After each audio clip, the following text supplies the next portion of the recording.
Welcome to News Today, a PodNu service. Today is Friday, March 18, 2022, Central European Time.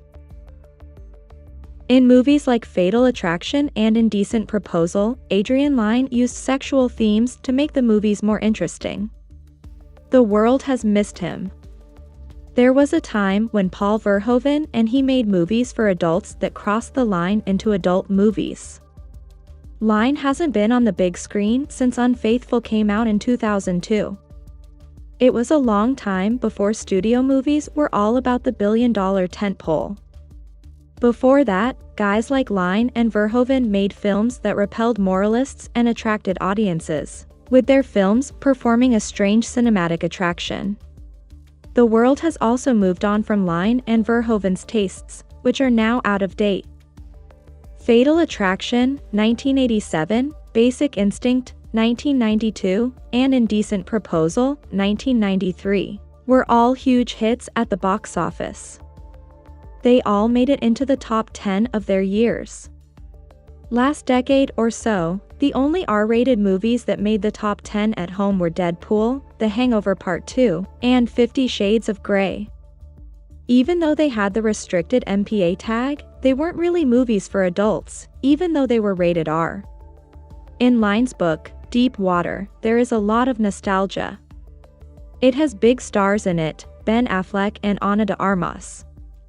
Because it is sexual and sexy, it has all the uncomfortable feelings that come up when you see that kind of thing. Violent, in a more real, bloody way than the CGI violence we've seen in recent big-budget movies. And it will be on Hulu right away. To keep our big screens clean, God doesn't want anything with a little fire in its belly to mess them up. Affleck plays Vic Van Allen, who made a lot of money making microchips for military drones. He was able to retire to the bayous of Louisiana because of that. Because Melinda de Armas has been cheating on him since the movie started, it's not clear what she sees in him. Friends, both male and female, are pulling the man aside and telling him that Melinda's antics are making them all uncomfortable. When she met Joel, Brendan Miller, she thought he looked a lot like Brad Pitt mixed with a Cro-Magnon man. He has furrowed brows and long hair. If Joel doesn't know that Melinda's previous friend is gone, Vic scares him off. Because Vic told Joel that Vic killed him. It was a joke. But who knows? There is no joking around at all, though. Except, who can say? Joel listens to what the other people say and agrees. People who have tried to get Melinda's attention have not been so lucky.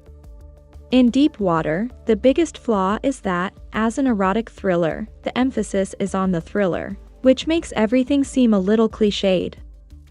Subplot: a neighbor is trying to figure out what happened to the missing boyfriends. We already know what's going on. Really, there isn't a whole lot of suspense in this story. Once again, this is something that a thriller needs to deal with. It also looks a little cheap in some places. Starting with the lighting, it has a very simple look to it. There isn't a lot of play with smoke or shadows, and everything is too bright. As someone who saw Flashdance and Jacob's Ladder, I find it hard to believe that this was made by the same person who made this. Steamy movies were shown. Deep Water, on the other hand, looks a little stale, with too much light. Besides that, the rear projection or whatever was used to make cars move was just terrible. It was jittery and shuddery with a computer-generated sense of weightlessness. All of that didn't matter to me. I was in love. De Armas was almost made in a lab to make movies like this. She's just pure, smoldering temptation, running into open arms wherever she goes. I think it's painful to watch her bounce off of Vic, who isn't very sexual. Their bedroom life turns into a terrifying game of murder and misery because of it.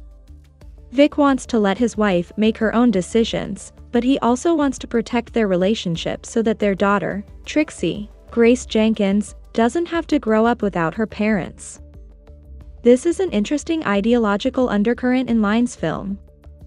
Keeping a family together for the sake of appearances isn't the only thing going on here. Vic wants what's his and doesn't want anyone else to get it, even though he says the opposite. Real sparks are set off by the fact that there is a difference between what we say we want and what we really want. It's a good idea to stay for a little while after the credits.